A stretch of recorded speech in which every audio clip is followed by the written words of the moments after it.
नमस्कार, मैं राजीव झा और आप देख रहे हैं उत्तर बंगाल एवं सिक्किम का number 1 and leading news channel SK live. आपका समय और आपकी खबर चले बढ़ता है सबसे पहले आज खबरों के हेडलाइंस की तरफ।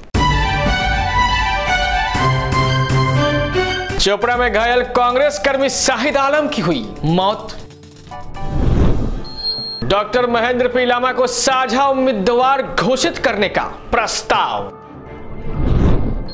5 तृणमूल कांग्रेस पंचायत सदस्य भाजपा में हुए शामिल। भारतीय जनता पार्टी को वर्तमान सांसदों की जीत पर नहीं है भरोसा। मुख्यमंत्री ममता बनर्जी ने कहा कि 7 चरणों में चुनाव, भाजपा का गेम प्लान। अब बढ़ते हैं प्रमुख खबरों की तरफ विस्तार से। चोपड़ा में घायल कांग्रेस कर्मी शाहिद आलम की हुई मौत। भड़का कांग्रेस कार्यकर्ताओं का गुस्सा, सड़क पर उतरकर किया विरोध प्रदर्शन। उत्तर दिनाजपुर के चोपड़ा स्थित लखीपुर में सोमवार को कांग्रेस और तृणमूल कांग्रेस के समर्थकों के बीच झड़प हो गई थी और दोनों ही तरफ से गोलियां चली थी, जिसमें 2 कांग्रेस कर्मियों को गोली लगी थी, जिसमें से एक शाहिद आलम की मौत हो गई है। घायल होने के बाद शाहिद आलम को इस्लामपुर महकमा अस्पताल में भर्ती किया गया था, लेकिन स्थिति को बिगड़ते देख उनको सिलीगुड़ी स्थित उत्तर बंगाल मेडिकल कॉलेज व अस्पताल में स्थानांतरित किया गया था, लेकिन देर रात उनकी मौत हो गई। शहीद चोपड़ा के युवा कांग्रेस सभापति मोहसिन के भाई थे। इधर शाहिद आलम की मौत के बाद पूरे इलाके में कांग्रेसियों का गुस्सा भड़क गया है और उन्होंने लखीपुर राज्य सड़क को अवरोध कर दिया। इस घटना के बाद से पूरे इलाके में उत्तेजना का माहौल बना हुआ है और घटना स्थल पर भारी संख्या में पुलिस बल को तैनात किया गया है। গতকালকেও আমরা রাস্তা অবরোধ করেছিলাম। এখনো যারা এলোপাতারি গুলি করেছে, যারা এখনো প্রত্যক্ষ দোষী, তাদেরকে এখনো গ্রেফতার করতে পারেনি পুলিশ এবং রাত্রিবেলায় ও মারা গেছে। মারা যাওয়ার ফলে আজকে আমরা রাস্তা অবরোধ করেছি। এখনো কেন গ্রেফতার হচ্ছে না? এই রাজনীতির চক্রান্তি, এই যে তৃণমূলের সরকারে কাউন্টিং হতে দিল না, ভোট হতে দিল না, তার কারণে আজকে 5টা তাজা প্রাণ কংগ্রেসের, জাতীয় কংগ্রেসের এবং জোটের 5টা তাজা প্রাণ নিয়ে নিল। এই জন্য আমরা আজকে রাস্তা অবরোধ করেছি। আমরা এখন লক্ষ্মীপুরে যাব, ওখান থেকে সিদ্ধান্ত নিয়ে বৃহত্তম আন্দোলনে নামার চেষ্টা। मुख्यमंत्री व तृणमूल कांग्रेस प्रमुख ममता बनर्जी ने भाजपा पर हमला बोलते हुए कहा कि पश्चिम बंगाल में 7 चरण में चुनाव कराना भाजपा का गेम प्लान है। पश्चिम बंगाल के मुख्यमंत्री और तृणमूल कांग्रेस की सुप्रीमो ममता बनर्जी सोमवार को बोली कि लोकसभा चुनाव की प्रक्रिया को लंबा इसलिए खींचा गया है ताकि भाजपा बंगाल को परेशान करने की अपनी योजना के तहत एक और हमला करा सके। राज्य में सत्ताधारी तृणमूल कांग्रेस की प्रमुख ममता बनर्जी ने कहा कि लोकसभा चुनाव के लिए उनकी पार्टी के उम्मीदवारों की सूची मंगलवार को जारी कर दी जाएगी। तृणमूल कांग्रेस की सुप्रीमो ममता बनर्जी ने एक प्रेस कॉन्फ्रेंस में कहा, कुछ वरिष्ठ पत्रकार ने मुझे बताया कि एक और हमला होगा। मैं नहीं कह सकती कि किस तरह का हमला होगा। इसी वजह से यह मतदान की प्रक्रिया 19 मई तक जारी रहेगी। साथ ही उन्होंने कहा, कृपया मुझे गलत तरीके से पेश नहीं करें।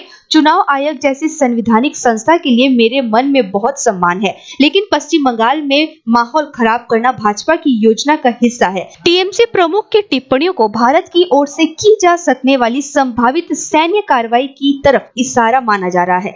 ममता के बयान पर प्रतिक्रिया जाहिर करते हुए भाजपा ने उनके आरोप को बेबुनियाद करार दिया है। पश्चिम बंगाल की मुख्यमंत्री ममता बनर्जी ने कहा कि बंगाल में 7 चरणों में चुनाव कराना भाजपा का गेम प्लान है, लेकिन इससे फायदा तृणमूल कांग्रेस को ही होगा। सुमेटी मुक्ति मोर्चा ने दार्जिलिंग संसदीय सीट से डॉक्टर महेंद्र पी लामा को साझा उम्मीदवार घोषित करने का रखा प्रस्ताव।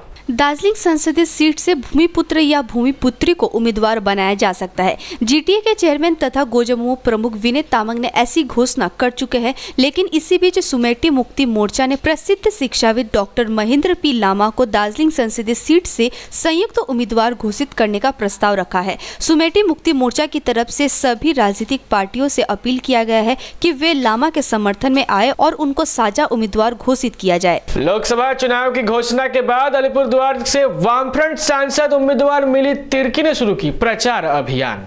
कालचिनी के सांताली चाय बागान के रहने वाले पूर्व मंत्री व पूर्व सांसद मनोहर तिर्की की पुत्री मिली तिर्की इस बार वामपंथ में उम्मीदवार है। उन्होंने प्रचार अभियान शुरू करते हुए चाय बागान के विभिन्न समस्याओं को उठाया। हालांकि उन्होंने कांग्रेस के साथ गठजोड़ है की बात पर कुछ नहीं कही। कालचिनी के आरएसपी कार्यालय के कर्मियों के साथ बैठक प्रचार अभियान की शुरुआत की। এখন চা বাগানের যে প্রবলেমসগুলো আছে সেগুলো স্পেশালি চা বাগানের ওয়েজেস নিয়ে, চা বাগানের পাট্টা, যেটা জমি পাট্টা নিয়ে কথা হচ্ছে, আর আমাদের মহিলাদের সুরক্ষা নিয়ে ওটাই এখন মেন। তারপরে আগে পরে পরে যেগুলো বামফ্রন্টে ম্যানিফেস্টোতে যেগুলো কথাবার্তা যেগুলো লেখা থাকবে যেগুলো সেগুলো নিয়ে কথাবার্তা হবে। लोकसभा चुनाव से पहले नागरकाटा ब्लॉक में 5 तृणमूल कांग्रेस पंचायत सदस्य भाजपा में हुए शामिल। लोकसभा चुनाव की घोषणा के बाद से राष्ट्रीय स्तर पर ही नहीं बल्कि स्थानीय स्तर पर भी नेताओं का दल बदलाव जारी है और इसी कड़ी में नागरकाटा ब्लॉक के लुक्सान ग्राम पंचायत के 5 तृणमूल कांग्रेस पंचायत सदस्य भाजपा में शामिल हो गए हैं। इनको बीजेपी जलपाईगुड़ी जिला के सभापति मनोज भुजल ने पार्टी का झंडा देकर स्वागत किया। भाजपा में शामिल होने वालों में से कैलाश सुब्बा, सीता माझी, अनूप माझी, गुलशन ओराव और बबली एकका है। ग्राम पंचायत में लुक्सान ग्राम में टोटल 27 सीट है, जिसमें से 26 ग्राम पंचायत में तृणमूल कांग्रेस ने 17, बीजेपी ने 7 और माकपा ने 3 सीटें जीती थी। लेकिन भाजपा के विजयी उम्मीदवारों में से 5 तृणमूल कांग्रेस में शामिल हो गए थे और यही सदस्य फिर से भाजपा में शामिल हुए हैं। যে আমাদের লুকসান গ্রাম পঞ্চায়েতে যে 5টা যে মেম্বার আমাদের ছিল উইনিং ক্যান্ডিডেট, এরা কোনো কারণবশ এদেরকে মানে কিছু প্রলোভন দিয়ে হয়তো এরা টিএমসিতে নিয়ে গিয়েছিল এদেরকে, টিএমসি গত বোর্ড গঠনের সময়। তো এখন আমরা এদেরকে বলছি যে তোমরা মানে এরা আজকে যে আসছে, আমরা বললাম যে আমাদের সাথে তোমাদের কী অসুবিধা আছে, আমরা ওদেরকে বুঝাইছি কী আছে না আছে।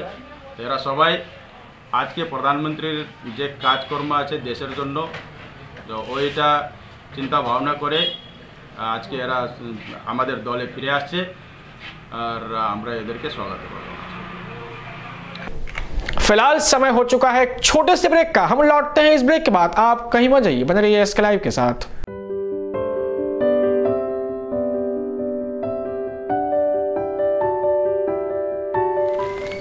पापा के बनानु मेरो जुत्ता फेरि फाट्यो। के भयो रे? अस्ति मात्रै किनेको जुत्ता फेरि फटाइस्? कति किनिदिनु उसलाई त जुत्ता पनि फटाइ त हाल्छ। मैले तिमीलाई अस्ति भनेको नि डाक्टर फुडको स्कुल जुत्ता किनिदेऊ भनेर, तर तिमी मानेनौ। हजुर, डाक्टर फुड सुविधायुक्त, टिकाउ अनि नचिप्लिने पनि।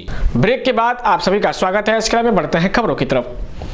कांग्रेस पार्टी सूत्रों के मुताबिक लोकसभा चुनाव नहीं लड़ेंगी प्रियंका गांधी वाड्रा, नहीं करेंगी कोई चुनावी रैली। कांग्रेस की महासचिव प्रियंका गांधी आगामी लोकसभा चुनाव नहीं लड़ेंगी। पार्टी सूत्रों की ओर से यह जानकारी दी गई है। जनवरी में प्रियंका गांधी को आधिकारिक तौर पर कांग्रेस महासचिव का पद दिया गया था। साथ ही पार्टी अध्यक्ष और उनके भाई राहुल गांधी ने उन्हें पूर्वी उत्तर प्रदेश का प्रभारी नियुक्त किया था। प्रियंका के अलावा कांग्रेस सांसद ज्योतिरादित्य सिंधिया को पश्चिमी यूपी की कमान सौंपी गई थी। कांग्रेस सूत्रों का कहना है कि प्रियंका गांधी आगामी लोकसभा चुनाव नहीं लड़ेंगी, साथ ही वो चुनावी रैलियां भी नहीं करेंगी। कांग्रेस अध्यक्ष राहुल गांधी ने खुद पार्टी के लिए रैलियां करने और भाषण देने की जिम्मेदारी ले रखी है। ऐसे में प्रियंका गांधी उनके साथ प्रचार में शामिल जरूर हो सकती है।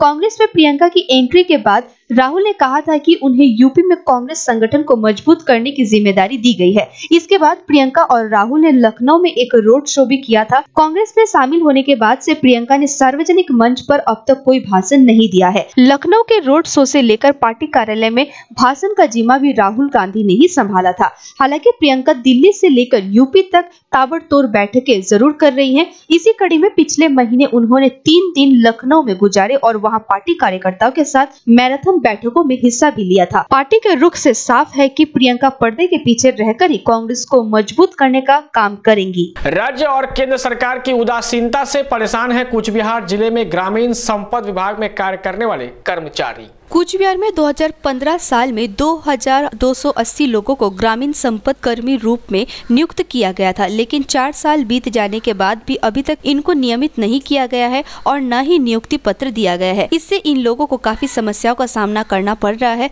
कूच बिहार जिला ग्रामीण संपदा कर्मी यूनियन के सदस्यों ने इस समस्या को लेकर राज्य के मुख्यमंत्री ममता बनर्जी और प्रधानमंत्री नरेंद्र मोदी को चिट्ठी भी भेजी है, लेकिन अभी तक कोई बात नहीं बनी है। संगठन के सचिव प्रभात वर्मन ने बताया कि हम लोग सामाजिक कार्य करते हैं। जिला परिषद के अंतर्गत हम लोगों को मात्र 20 दिन काम मिलता है। ऐसे में हम लोगों को अपना परिवार चलाना काफी मुश्किल हो रहा है। इस संबंध में मुख्यमंत्री और प्रधानमंत्री को चिट्ठी भी की गई है और उम्मीद है कि जल्द से जल्द कुछ अच्छा किया जाए। FBI के साथ मिलकर आतंकियों की साजिश को डिकोड कर रही है NIA। जम्मू कश्मीर के पुलवामा में 14 फरवरी को हुए आत्मघाती हमले में जांच कर रही राष्ट्रीय जांच एजेंसी ने बड़ा कदम उठाया है। NIA इस आतंकी अटैक की जांच में अमेरिका की जांच एजेंसी FBI की मदद ले रही है। NIA सूत्रों से जानकारी मिली है कि FBI की मदद ने NIA जैश के आतंकवादियों द्वारा नए तरीके के चैटिंग ऐप की इस्तेमाल और उसके कॉन्टेक्ट की तफ्तीश करने में जुटी है। दरअसल NIA को पता चला है कि पुलवामा हमले का mastermind Mudassir an chatting app के जरिए पाकिस्तान में बैठे आतंक के आकाओं से संपर्क में था। मुदस्सिर से पाकिस्तान के सीधे लिंक की जानकारी NIA के पास है। इसी के आधार पर NIA अब FBI की मदद से चैटिंग ऐप के कॉन्टेक्ट की रिकॉर्ड कर रही है। भारतीय जनता पार्टी को वर्तमान सांसदों की जीत पर नहीं भरोसा, योगी के मंत्री उतर सकते हैं मैदान में। 2019 का चुनावी युद्ध अपने अंतिम चरण में है। मतदान की तारीखों का ऐलान होने के बाद अब पार्टियों का पूरा फोकस टिकट वितरण पर है। सभी दलों में इसके लिए बैठकों का दौर भी जारी है। खासकर उत्तर प्रदेश में महागठबंधन होने के बाद टिकट तय करना थोड़ा चुनौतीपूर्ण बनता दिख रहा है। विपक्षी एकजुटता के सामने भारतीय जनता पार्टी के भीतर एक नई रणनीति पर विचार चल रहा है। बताया जा रहा है कि सबसे ज्यादा 80 सीटों वाले यूपी में बीजेपी के 2 दर्जन से ज्यादा सांसदों के टिकट कट सकते हैं। दिलचस्प बात तो यह है कि इनकी जगह योगी सरकार के मंत्रियों को चुनावी मैदान में उतारा जा सकता है। दरअसल इसके पीछे एक बड़ी वजह बताई जा रही है। सूत्रों के मुताबिक बीजेपी ने कई सर्वे कराए हैं जिनमें यह बात सामने आई है कि मोदी लहर में जीते ज्यादातर सांसदों के खिलाफ जनता में काफी विरोध है, यानी लोग अपने सांसद को पसंद नहीं कर रहे हैं। ऐसे में पार्टी के भीतर लगभग यह सहमति बन गई है कि जिस सांसद का कामकाज संतोषजनक नहीं रहा या फिर जो अपने संसदीय क्षेत्र में लोगों के बीच लोकप्रिय नहीं है, उसे दोबारा टिकट नहीं दिया जाएगा। कालचनी ब्लॉक के मेजपाड़ा 8 नंबर गांव की सड़क पर मृत अवस्था में मिला एक विरल प्रजाति का जंगली प्राणी। मेजपाड़ा 8 नंबर सड़क पर किसी वाहन ने इस जंगली प्राणी को कुचल दिया था, जिससे उसकी मौत हो गई। स्थानीय लोगों ने इस प्रजाति के प्राणी को देखा और वन विभाग को सूचित किया। स्थानीय लोगों में से कोई इसको फुलसिबी बता रहा है तो कोई कुछ और कोई कुछ बोल रहा है। इस बीच वन विभाग के द्वारा इस प्राणी का फोटो खींचकर विशेषज्ञों के पास भेजा गया है ताकि इस प्राणी की पहचान की जा सके। अब तक के लिए इतना ही। इसी तरह की तमाम तेज तरीन खबरों की जानकारी आप तक पहुंचती रहे, इसलिए आप बने रहिए SK लाइव के साथ। आपका समय, आपकी खबर। धन्यवाद।